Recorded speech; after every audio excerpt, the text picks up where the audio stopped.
예, 오늘은 내 뜻대로 안 되는 게 복이다. 누가복음 22장의 말씀으로 하나님 말씀을 선포합니다. 한번 따라해 볼까요? 내 뜻대로 안 되는 게 복이다. 내 뜻대로 안 되는 게 복이다. 정말 그렇게 여기십니까? 아멘이 별로 안 나오네. 그러면 여러분들 뜻대로 하시기 바랍니다. 여러분들 뜻대로 사시기 바랍니다. 그런데 오늘 성경은 예수님께서 내 뜻대로 마옵시고 그렇게 말씀하셔요. 예수님도, 천하를 다 가지신 예수님도 내 뜻대로 마시고, 누구 뜻대로? 하늘 아버지 뜻대로. 오늘 뉴스를 보니까 폭우로 희생된 분들이 많아요. 너무 가슴이 아프더라고요. 아침에 제가 설교 준비하면서 그분들을 위해서 잠시 기도를 했어요. 하나님, 그들의 영혼을 거두어 주옵소서. 여러분, 매 순간 하나님의 은혜가 아니면 우리가 살아갈 수가 없죠. 그게 지하차도에 물에 빠졌는데 한순간에 물이 들이닥치더라고요. 여러분, 내가 그 당사자, 주인공이 될 줄 누가 알겠습니까? 매 순간 하나님의 은혜와 인도하심과 보호하심이 없다면 우리는 살아갈 수가 없고, 그렇기 때문에 오늘 여기까지 살아오신 줄 여러분들 믿으시기 바랍니다. 감사하시기 바랍니다. 여러분, 예수님이 이 땅에 오신 이유가 뭘까요? 왜 예수님이 이 땅에 오셨을까요? 비참하게 십자가에 고통당하시면서 왜 이 땅에 그렇게 오셨을까요? 여러분 생각해 보셔요. 하나님이 우리를 피조물인 인간을 창조하시고 보시기에 좋았는데 사람이 무지막지하게 엄청난 죄를 지었어요. 그냥 스멀스멀 우리 몸 구석구석으로 죄들이 다 들어왔단 말이에요. 그래서 우리 인간은 죄의 덩어리가 되어버렸어요. 하나님이 그걸 보시고 너무 죄가 관영하다 보니까 이 땅을 썰어버리겠다 해서 노아의 홍수로 다 없애버렸어요. 그러고 난 뒤에도 또다시 죄를 지으니까 이게 우리 인간이란 게 죄 덩어리일 수밖에 없는 거예요. 한번 우리 스스로를 돌아보세요. 내가 얼마나 죄 덩어리인가. 그런데 하나님께서 이 죄 덩어리 인간을 구원하시겠다고, 살려주시겠다고. 왜요? 너무 사랑하시니까. 너무너무 사랑하셔서 이 죄 덩어리인 나를 살려주시기 위해서 천상에 계셨던 그 하나님이 인간의 몸을 입고 이 땅에 직접 내려오셨단 말이에요. 뭐 하시려고? 우리를 살려주시기 위해서. 어떻게 살려주실까? 우리 죄를 자기 자신의 한 몸에 모든 것을, 죄를 다 짊어지셨어요. 그래서 골고다 십자가 위에서 비참하게, 처참하게 그렇게 고통을 받으시면서 예수님이 죽으셨다고요. 그런데 그게 끝이 아니었어요. 그 죽음을 통하여서 수많은 생명이 살아난 거예요. 그래서 말씀에 하늘의 미랄이 땅에 떨어져 썩어 죽어야만이 수없이 많은 열매를 맺는다고 하셨는데, 그 상징적인 이야기가 바로 예수님 이야기인 거예요. 너희도 그렇게 살아라. 너희도 죽어라. 너희도 땅에 떨어져 썩어서 죽어야만이 수많은 열매를 맺는다. 여러분, 하늘의 씨앗이 땅에 떨어져 죽지 않으면 우리가 양식을 먹을 수가 없어요. 하늘 그대로 있으면 죽어야 되는 것이에요. 오늘 본문 누가복음 22장에 보니까, 여러분 22장에 보니까 예수님이 이제 로마 병정한테 잡히기 전날이에요. 이제 그 다음날 예수님이 잡히시는데 그 전날 만찬을 하시면서 예언을 하세요. 유다 보고는 네가 나를 팔자로다. 은전 30냥에 팔아먹을 그런 자로다. 그리고 누구보다 의기양양했던 베드로 보고는 네가 나를 다 굴기 전에, 새벽 다 굴기 전에 3번이나 나를 부인할 것이다. 베드로가 눈이 동그래가지고 아니에요. 나는 주님을 따라가겠나이다. 그런데 그대로 예언대로 됐잖아요. 이미 예수님은 하나님이시기 때문에 자신의 운명을 이미 다 알고 계셨어요. 자신이 십자가에 못 박힐 거라는 사실을 알고 계셨는데, 누가복음은 우리 공간복음 중에서도 사람의 몸을 입고 오신 예수님, 인자로 오신 예수님을 나타내는 게 누가복음이에요. 자, 그런데 이 누가복음에서 사람의 몸을 입고 온 예수님은 어떤 분이시냐? 하나님이시기도 하지만 완전한 사람이셨어요. 다만 죄는 없으신 분이었단 말이에요. 예수님은 죄가 1.1획도 없어요. 그런 분인데 사람의 몸을 입다 보니까 사람하고 똑같은 오욕, 칠정 다 느낀단 말이에요. 그리고 밥을 안 먹으면 배도 고프고 또 다치면은 고통도 똑같이 느끼시고, 그 예수님께서 십자가에 못 박혀 있는데 오늘 그 고통을 미리 알고 계시는 거예요. 그래서 골고다 십자가 위에서 이제 내가 곧 운명할 거라는 그 사실을 생각하니까 오늘 기도가 나오는 거예요. 아버지 하나님, 할 수만 있다면 이 고통을 나한테서 좀 지나가게 해주세요. 너무 고통스러우니까. 그런데 예수님께서 다만 내 뜻대로는 마옵시고 아버지 뜻대로 해주옵소서. 오늘 그 본문의 말씀이 그거예요. 나는 그렇게 하고 싶지만 그것은 내 뜻입니다. 내 뜻대로 하지 마시고 아버지 뜻대로 하옵소서. 그럼 만약에 예수님께서 자신의 뜻대로 했다면 어떻게 했을까요? 골고다 십자가 올라가시다가 십자가 집어 던져버리고 어떻게 했어요? 내려오셨겠죠? 예루살렘 성으로. 예. 그러면 우리의 운명은 어떻게 됐을까요? 우리는 전부 다 지옥 떨어져야 돼요. 예수님이 우리 죄를 십자가에 대신 지시지 아니했다면 우리는 어디로 가야 돼요? 전부 다 지옥 떨어져요. 지옥. 예수님이 십자가 지셨기 때문에 우리는 소망이 생긴 거예요. 그래서 예수님이 내 뜻대로 마옵시고 아버지 하나님 뜻대로 해달라고 하시는 이 장면은 너무너무 지금 인류 역사에 또 우리 인생에 너무나 큰 의미를 가지고 있는 장면이란 말이에요. 오늘 그래서 이 장면이 내 뜻대로 행하는 것은 그것은 아닙니다. 그래서 오늘 설교 제목이 내 뜻대로 안 되는 게 복인 거예요. 여러분, 사람이요, 얼마나 이거 죄가 많은지, 수많은 생물이 많이 있잖아요. 동물이 많이 있는데 새끼를 출산할 때에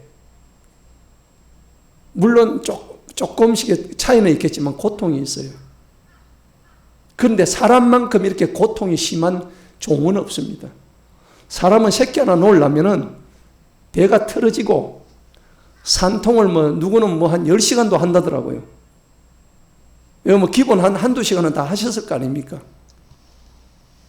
새끼 하나 놓기 위해서는 그렇게 엄청난 해산의 고통을 하나님이 주셨단 말이에요. 그게 창세기 3장 16절에 나오는 거예요. 여자가 남자를 꼬셔가지고, 예, 그 뱀의 유혹에 넘어가서 그렇게 하니까 하나님께서 여자에게 해산의 고통을 주신 거예요. 남자는 속아간 죄로 밭에서 흙을 갈아야 되는 그 고통을 주셨단 말이에요. 에덴 동산에서 주시는 풍성한 복을 누리지 못했단 말이에요. 뭐 때문에? 죄 때문에. 우리 속에 그 죄가 너무나 충만하니까. 그래서 여러분들 다른 종은 그렇게 고통이 없어요. 그냥 동물의 왕국 보세요. 사자 새끼 놓을 때 그냥 풍 나버려요. 그죠? 예.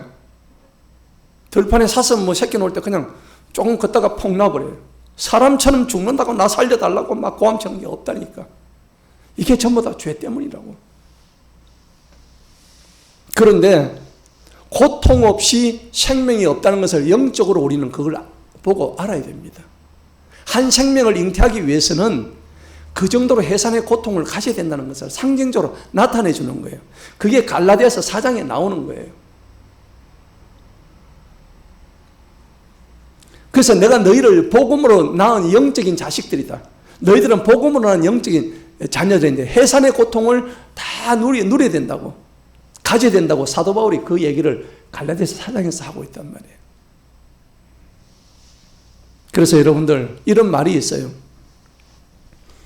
세상에 내 뜻대로 안 되는 것을 알게 하려고 신이 자식을 주셨다. 그런 말이 있어요.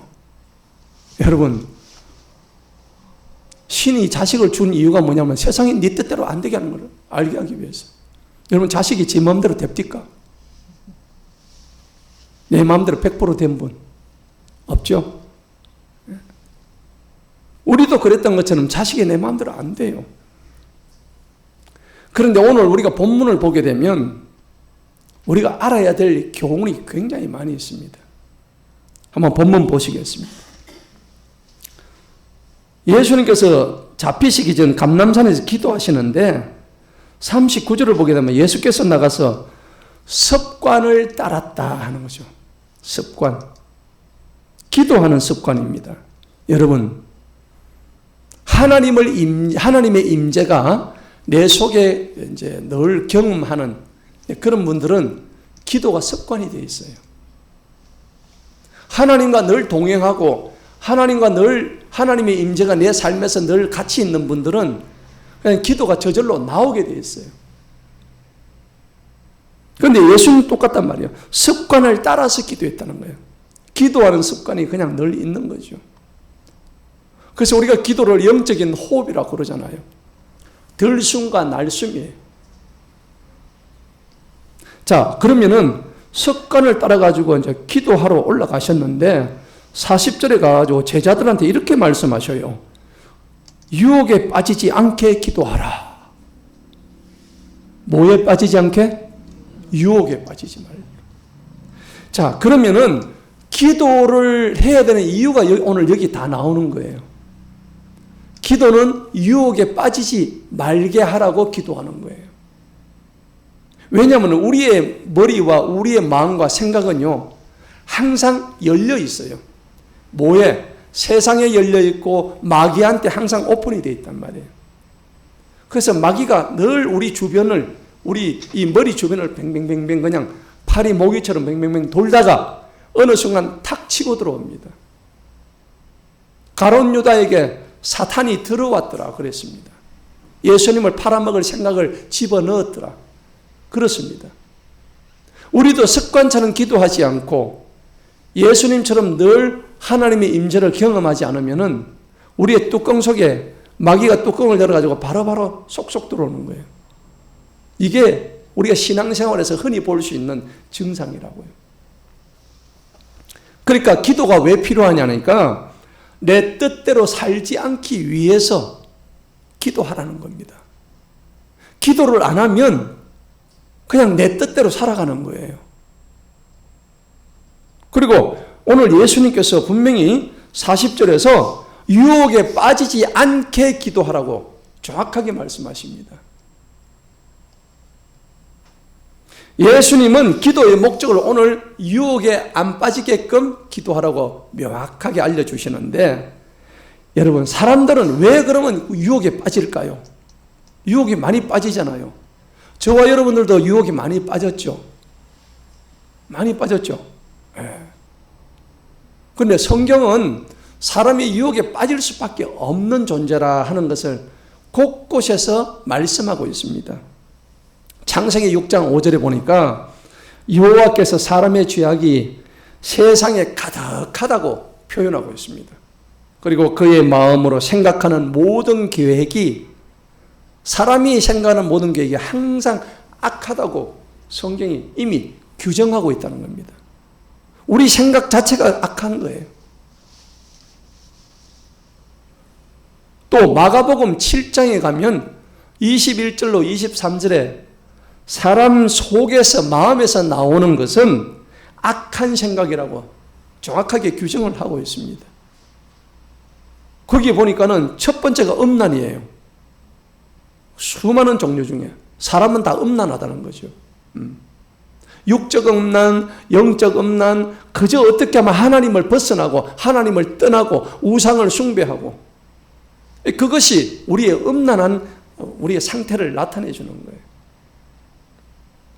그리고 거기 보니까는 도둑질, 살인, 간음, 탐욕, 악독, 속임, 음탕, 질투, 비방, 교만, 우매, 이 모든 것이 어디서 나오느냐니까 성경에는 사람의 마음 속에서 나오는 거래요. 우리 마음에 그게 다 들어있는 거예요. 그래서 그것 때문에 사람들이 더럽혀진다고 성경이 말씀하는 거예요. 여러분, 우리가요, 신앙생활을 하다 보면 조금 잘 될 때가 있어요. 그런데 사람의 본성이란 게 조금 잘 되면 어떨까요? 금방 마음이 푹 녹아지게 되는 거예요. 그래서 우리가 그것을 마음을 놓는다 그래가지고 방심한다 그렇게 표현을 하는 거예요. 우리 마음을 방심하는 거예요. 사람이 조금 잘 되면 마음이 높아지고 그리고 게을러지고 그러나 편한 것을 찾게 돼요. 잘 되니까. 나도 모르게 그렇게 돼요. 누가 그렇게 시켜서 그런 게 아니고 인간이라는 원래 그런 존재입니다. 그리고 뭐가 들어오냐면 그때부터 욕심이 막 들어와요. 감각이 무뎌지는 거예요. 오죽하면 한나가 그렇게 얘기했겠어요. 하나님, 나 가난하게도 마옵시고 부하게도 마옵시고 하루하루 일용할 양식 주시옵소서.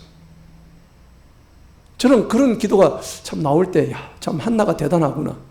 예. 여러분 자신의 성정을 아시잖아요.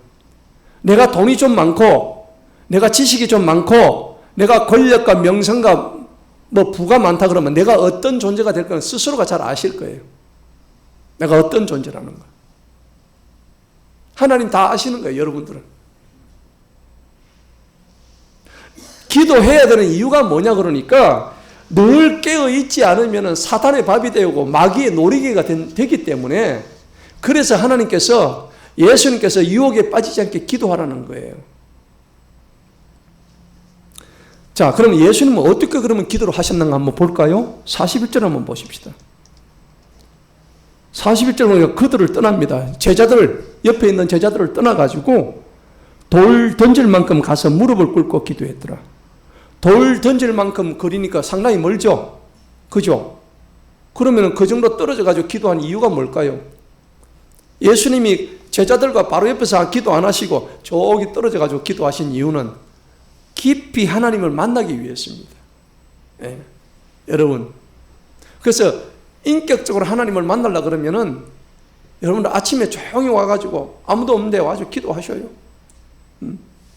저녁에 교회에 다 비가 있어요. 오셔가지고 조용히 하나님 한번 부르짖어 보세요. 하나님이 여기 함께 하지 않겠습니까? 그래서 기도에 방해가 되는 요소를 여러분들 멀리 하십시오. 그런데 예수님은 어떻게 기도하셨나 볼까요? 무릎을 꿇고 기도했다는 겁니다. 여러분, 사람이 누구 앞에서 무릎을 꿇는다는 게 쉬운 게 아니거든요. 그런 거 아닙니까? 내가 남 앞에 무릎을 꿇는다는 것은 그 사람 앞에서 나의 존재를 낮추는 거예요. 그죠? 예수님은 하나님 앞에서 무릎을 낮춘 겁니다. 이건 무슨 말이냐니까 겸손했다는 얘기입니다. 우리 겸손해야 되는 거예요. 예수님의 겸손을 닮아가시길 축복합니다.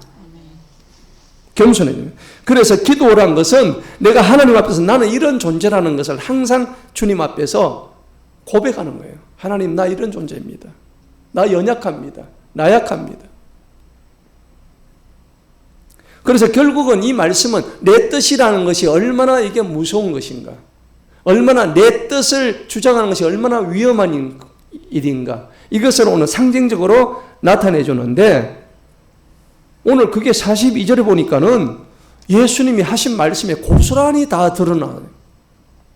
42절을 보니까는 한번 다 같이 한번 읽어봅니다. 시작. 이르시되 아버지여, 만일 아버지의 뜻이거든 이 잔을 내게서 옮기시옵소서. 그러나 내 원대로 마시옵고 아버지의 원대로 되기를 원하나이다 하시니. 아멘. 자, 천하의 최고 지존자께 되시는 예수님께서도 아버지 하나님의 뜻이 아닌 내 뜻대로는 절대 할 수 없다는 것을 알고 계셨다는 거예요. 이 말씀이 주시는 교훈을 오늘 저와 여러분들은 가슴 깊이 오늘 새기고 가야 되는 거예요. 아멘? 자, 그러니까 이 기도를 딱 하니까는 하나님이 기뻐하셨겠어요? 안 하겠어요? 기뻐하시죠. 그러니까 바로 43절에 이 일이 나타나는 거예요. 43절에 뭐라고 했는가 볼까요? 바로 이 기도를 하니까 천사가 하늘로부터 나타나는 겁니다. 맞죠? 천사가 뭐하러 나타났어요? 힘 주시려고. 하나님이 즉시로 그냥 천사를 그냥 바로 보내시는 거예요. 그래서 예수께 나타나서 힘을 더해 주시더라. 여러분 기도하실 때 하나님이 기뻐하시는 기도를 하면 누가 나타나요? 천사가 나타나는 거예요. 오늘 저와 여러분이 하나님이 기뻐하시는 기도를 할 때 이곳에 천사가 가득한 줄로 믿습니다. 자, 그래서 힘을 더하니까 44절이 일이 일어나죠. 예수께서 힘쓰고 애써 더욱 간절히 기도하시는 거예요. 천사가 나타나니까 힘을 주시니까. 이미 자신이 십자가에 못 박혀 죽으실 걸 알고 계시는데 인간적으로 생각한다면 여러분은 어떻겠습니까? 내가 지금 죽어야 되는 상황인데 근데 예수님도 지금 똑같은 그런 십자가의 고통을 이미 감지하고 계시는데 그 인간적으로 얘기하면 죽을 맛이야 지금. 그렇잖아요. 그럼에도 불구하고 내 뜻대로 말고 아버지 뜻대로 해요. 하게 해달라고 그렇게 기도를 하시니까 천사가 나타나서 힘을 줘가지고 기도를 하는데 땀이 뭐가 돼요? 핏방울 같이 되더라. 얼마나 진액을 쏟고 기도를 하셨으며. 45절 보니까 기도 후에 일어나 제자들에게 이제 가십니다. 슬픔으로 인하여 잠든 것을 보시고 너희가 어찌해서 자느냐? 시험에 들지 않게 일어나 기도하라. 그러셨습니다. 여러분, 오늘 이 주시는 말씀으로부터 우리가 얻어야 할 교훈이 내 뜻대로 살지 말자는 겁니다. 따라합시다. 내 뜻대로 살지 맙시다. 내 뜻대로 살지 맙시다. 그렇습니다. 그러면 내 뜻보다 하나님의 뜻대로 살기를 날마다 주님 앞에 기도하시기 바랍니다. 그래서 오늘 우리가 읽었던 이 본문은 우리 인생의 목적이 뭔가를 정확하게 알려주시는 거예요. 그리고 하나님의 임재가 어떻게 할 때 나타나는가, 어떻게 하면 천사가 올 수 있는가, 하나님의 임재가 어떻게 하면 나타나는 걸 정확하게 알려주시는 거예요. 그리고 기도를 어떻게 해야 될 것인가, 방법까지 예수님께서 우리에게 직접 교훈을 주시는 장면이에요. 여러분, 우리가 신앙생활의 목적이 뭡니까? 예수 믿으면 잘 먹고 잘 살고 그 다음에 내 잘 되고 내 새끼가 잘 되고 그거 위해서입니까? 아닙니다. 그거는 신앙생활을 잘했을 때 주시는 하나님의 그냥 보너스에 불과합니다. 착각하시면 안 돼요. 그거는 당연히 하나님이 주시는 거예요. 그것을 위해서 기도하지 마시기 바랍니다. 우리가 신앙생활의 목적은 뭐냐고 그러니까 거룩을 추구해야 되는 거예요. 거룩이 뭡니까? 여러분, 거룩이라는 것은 세상과 구별되어서 하나님의 삶의 방식을 따라가는 게 거룩이에요. 그 거룩의 양식을 따라가라는 얘기입니다. 그래서 거룩을 따라가서 하나님의 구원과 영생을 따라가는 것이 진정한 신앙생활의 목적이 되어야 되는 거예요.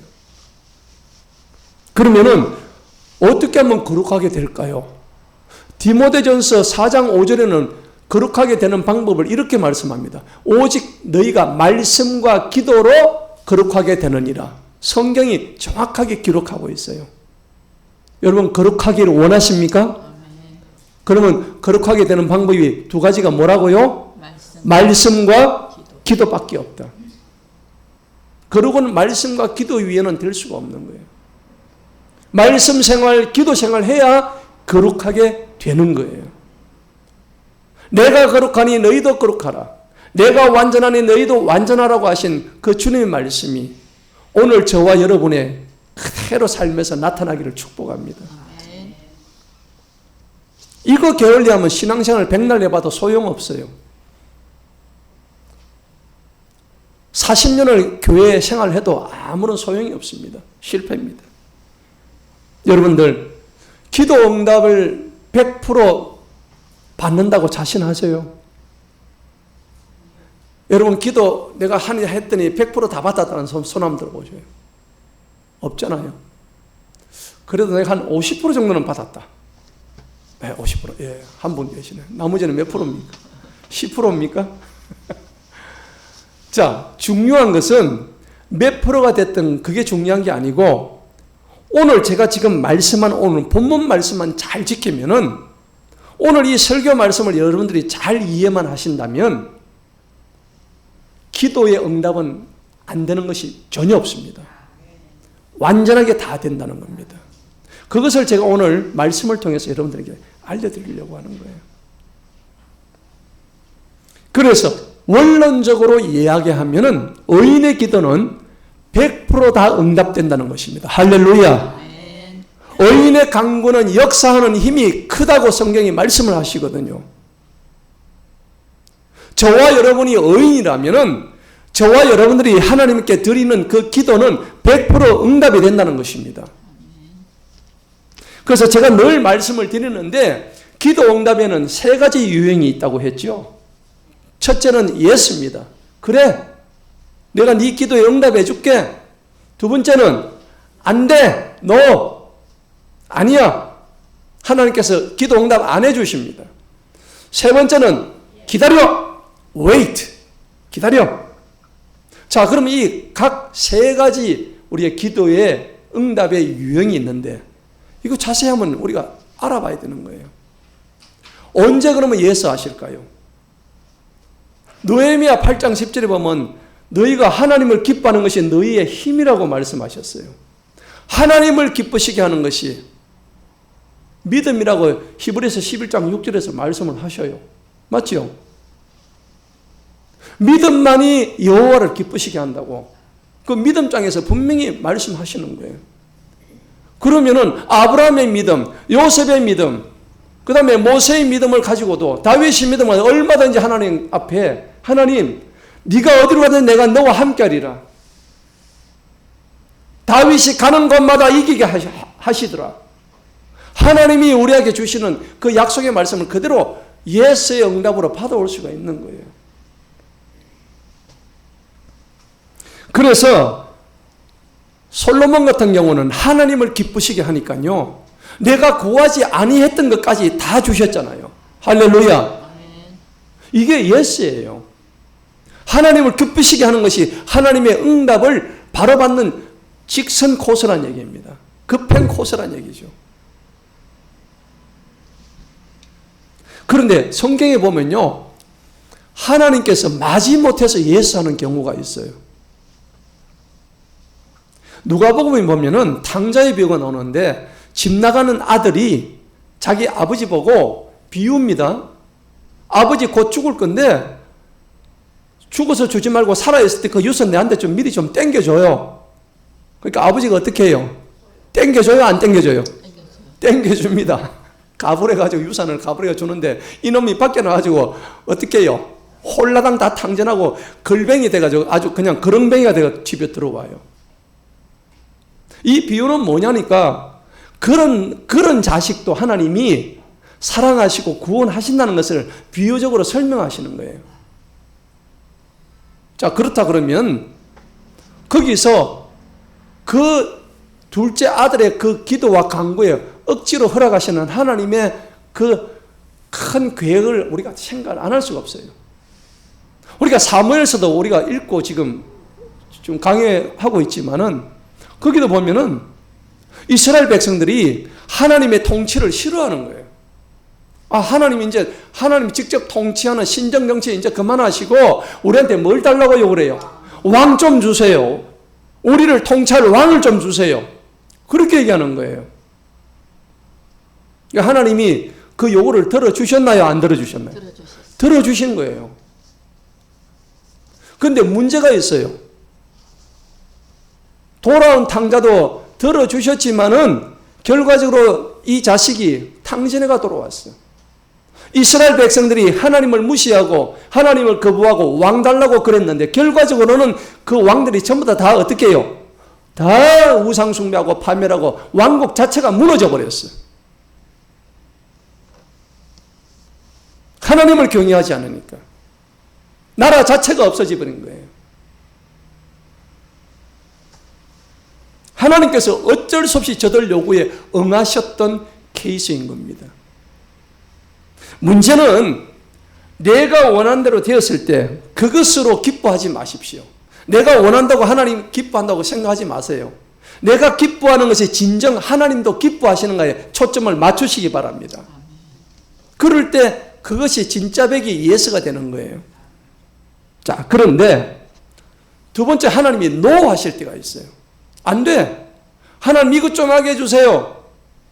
응답이 없는 거예요.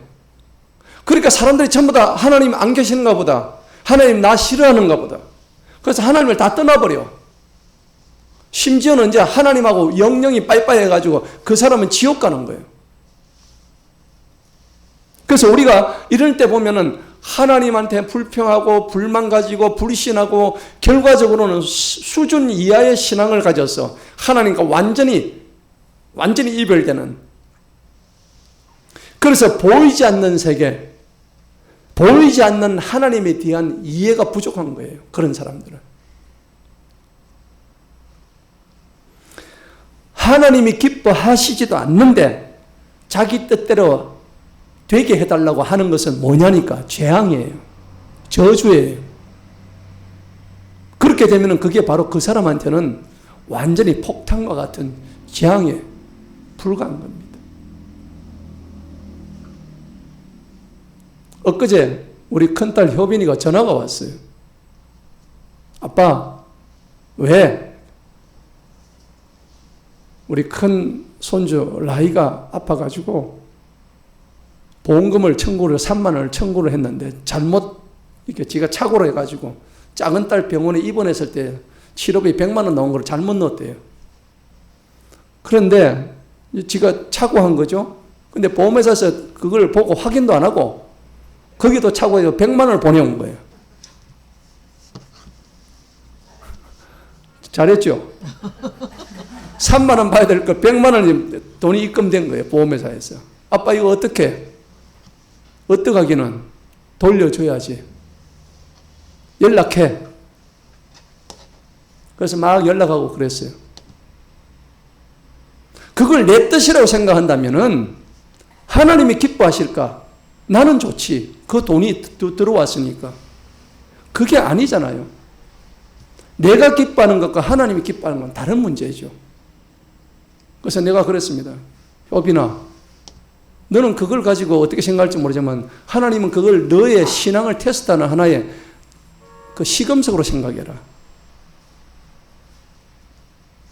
중요한 것은 내 뜻대로 안 된다고 했을 때 그 순간에 실망하고 낙심하지 마세요. 여기서 다 속아 넘어간단 말이에요.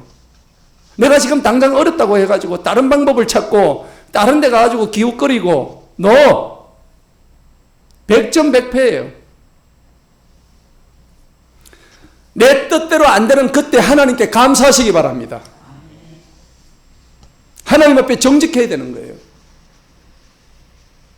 근데 보통 이럴 때 감사가 나와야 되는데 입에 뭐가 나올까요? 에이씨. 왜 이래 안 되지? 왜 그러냐니까 내가 이미 하나님 자리에 올라온 교만의 상태가 되어버렸다는 거예요. 안타까운 일이죠. 하나님께서 노 할 때는 다 이유가 있는 거예요. 제가 어떤 간증을 들어봤는데 어떤 장로님 간증을 들었는데 그 장로님이 기차를 놓쳤어요. 알 수 없는 이유로 기차를 놓쳤는데 나중에 그 기차가 올라가다가 전복이 되어버린 거예요. 수많은 사람이 죽었어요. 하나님이 기차를 못하게 할 때는 이유가 있는 거예요.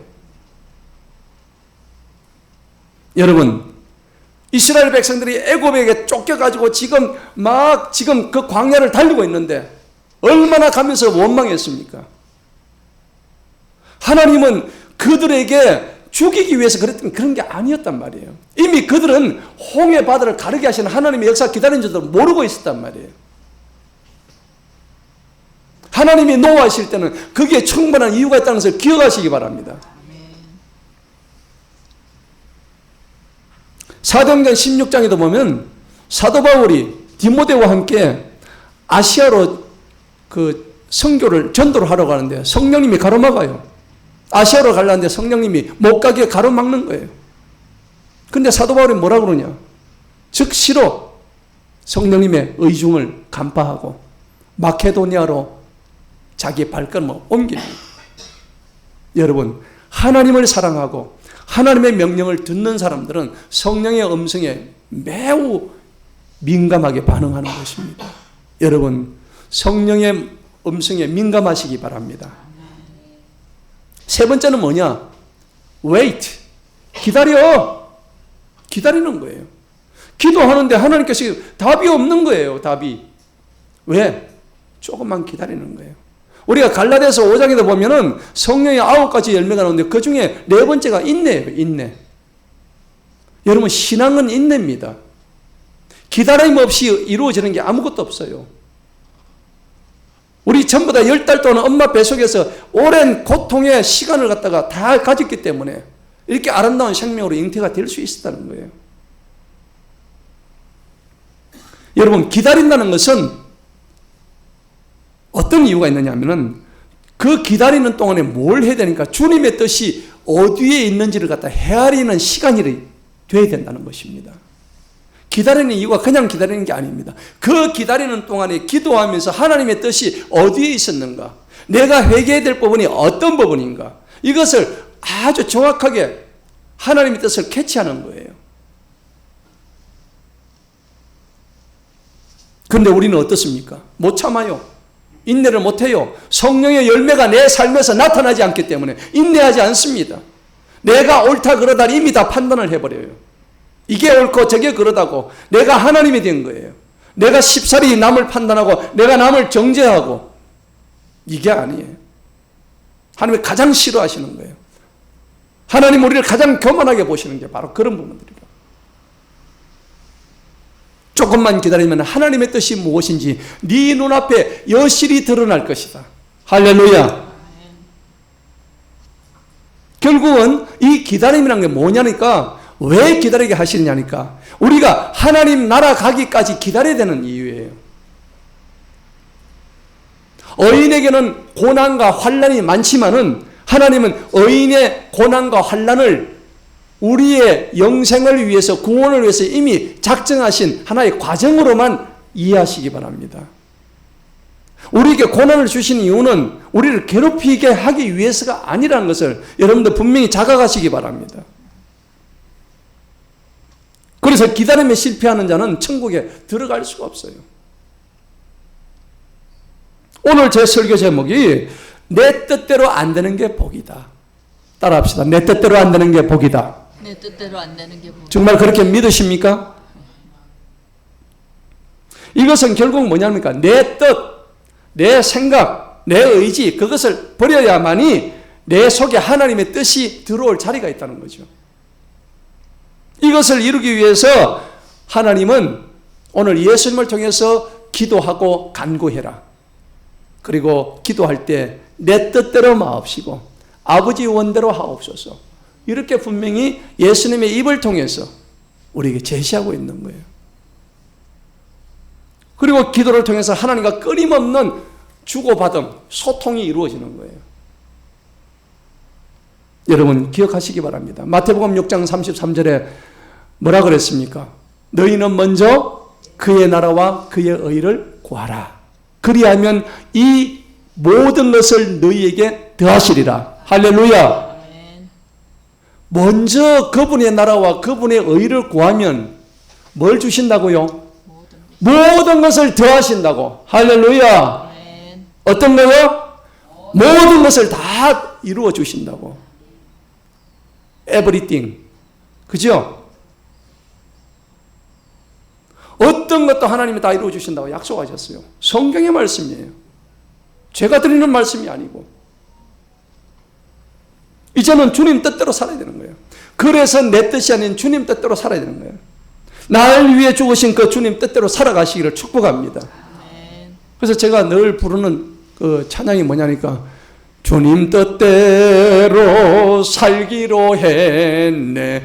주님 뜻대로 살기로 했네. 주님 뜻대로 살기로 했네. 뒤돌아서지 않겠네.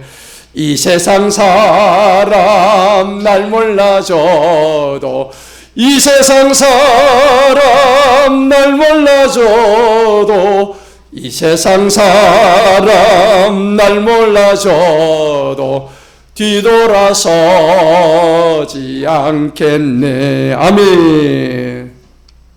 주님 뜻대로 살기로 했으면 뒤돌아서지 말아야 되는 거예요. 여러분, 이제 우리가 살면 얼마나 살겠어요? 그리고 많은 시간이 남은 게 아니에요. 예수님이 십자가 지시는 고통이 너무 힘들고 어려웠더라면, 골고다에서 만약 와셨다면 기독교란 것이 성립이 될 수가 없어요. 그리고 그 고통이 고통으로 끝나지 않았으면 감사하시기 바랍니다. 예수님이 십자가 지신 고통은 고통으로만 끝난 게 아니에요. 우리에게 영생과 부활과 천국의 소망으로 그대로 이어지게 하셨다는 겁니다. 아멘. 그 주님이 내가 너희와 늘 함께 하셨다고 약속을 하시는 거예요. 시편 5편 12절에 주님은 의인에게 피할 길을 주시고 복을 주시되 방패처럼 보호해 주시는도다. 그러나 악인들은 그들의 행위의 열매를 먹을 것이다. 성경은 그렇게 얘기하는 거예요. 오늘 말씀의 결론을 맺겠습니다. 여러분, 내 뜻과 하나님의 뜻을 여러분 구별하는 방법이 있어요. 그 세 가지를 제가 말씀드리면서 결론을 맺겠습니다. 첫 번째는 뭐냐? 내 뜻과 하나님 뜻을 어떻게 구별할까요? 첫 번째는 기도하시기 바랍니다. 기도하면 알려주셔요. 진심으로 기도하시기 바랍니다. 여러분, 어떤 문제를 놓고 하나님께 기도를 하면은 하나님 이거 어떻게 할까요? 그럼 하나님의 마음에 뭘 주셔요?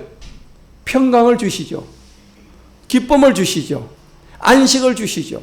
그런데 기도했는데 하나님이 어떻게 할까요? 늘 마음이 불안해요. 그건 누구 뜻이에요? 내 뜻이에요. 하나님 뜻이 아닙니다. 하나님 이거 어떻게 할까요? 물어보시기 바랍니다. 기도해 보시기 바랍니다. 두 번째로 하나님의 말씀의 거울로 자신을 조명하시기 바랍니다. 무슨 거울요? 말씀의 거울로. 우리가 날마다 암송하는 그 하나님의 말씀을 통해서 여러분 그 말씀을 자신한테 들이대시기 바랍니다. 가령 예를 들어서 데살로니가서 5장에 보면 항상 기뻐하라, 범사에 감사하라, 쉬지 말고 기도를 했는데 항상 기뻐하는데 기쁨이 안 나와요.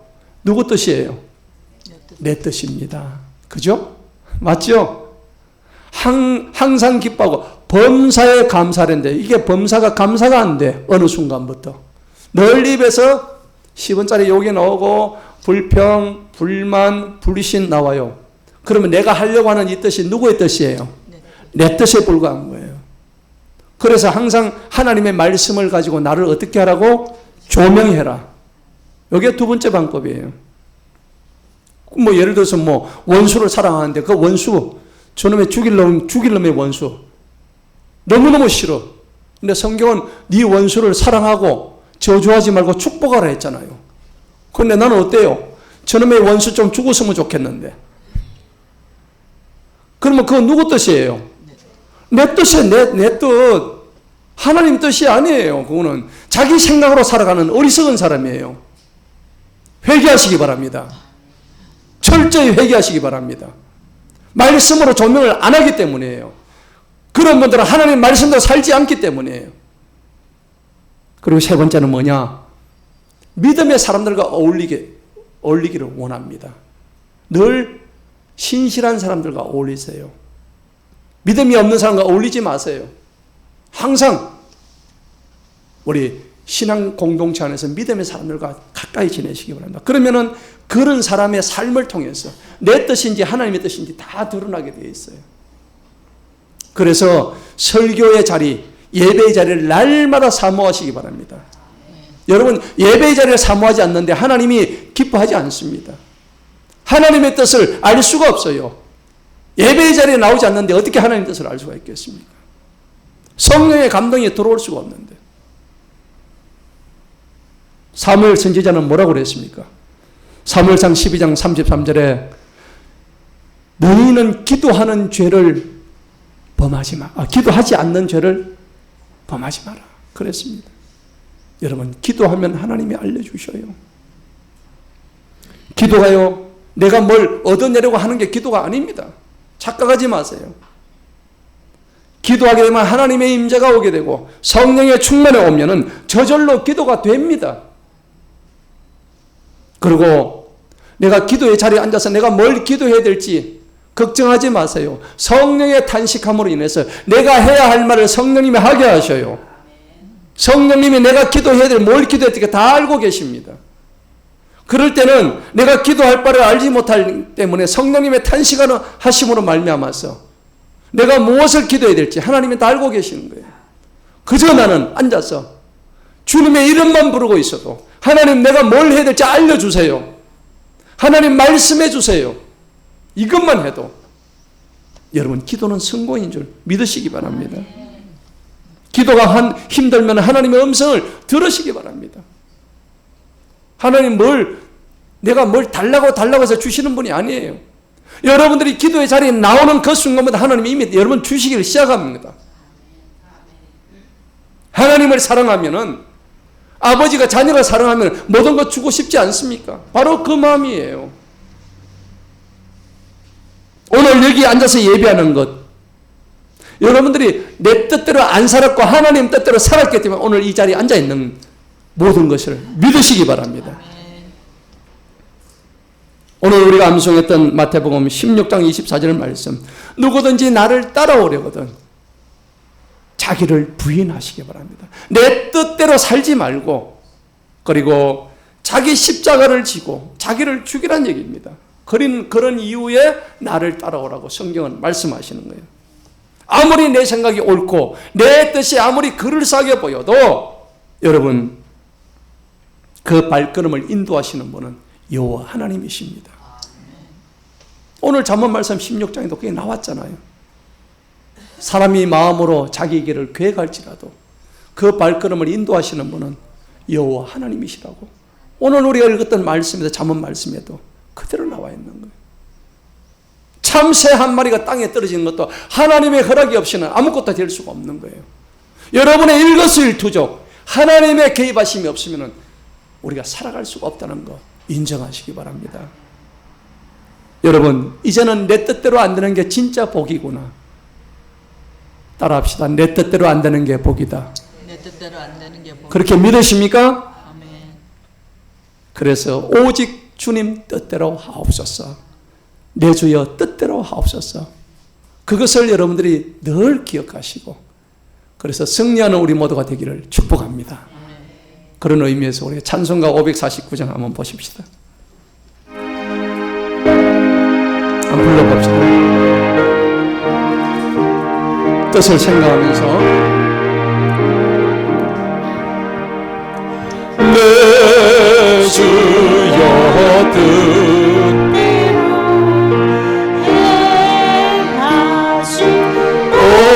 행하시옵소서. 온몸과 영혼을 다 주께 드리니 이 세상 고라다 주 인도하시고 날 주관하셔서 뜻대로 하소서. 내 주여 내 주여 뜻대로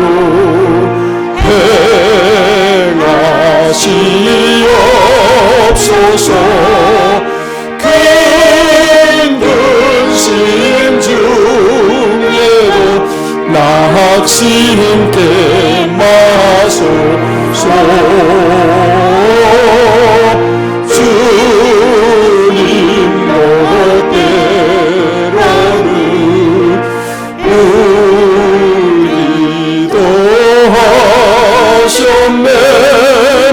날 주관하셔서 뜻대로 하소서.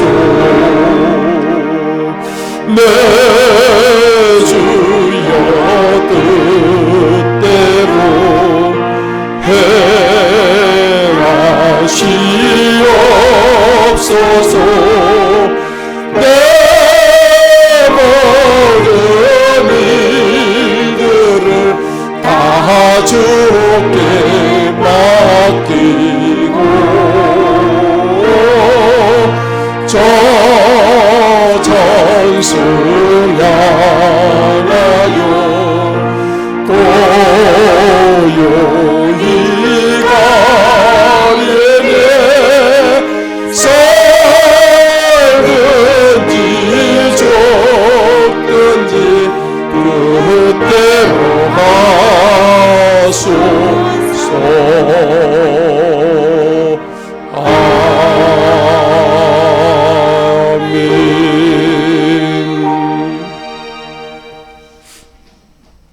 지금은 우리 구주 예수 그리스도의 은혜와 하나님의 극진하신 사랑하심과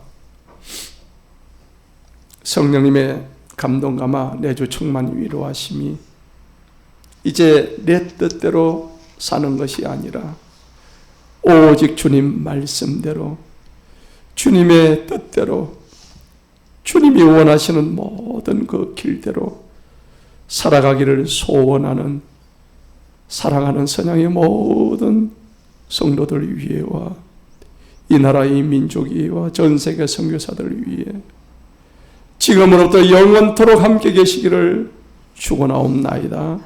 아멘.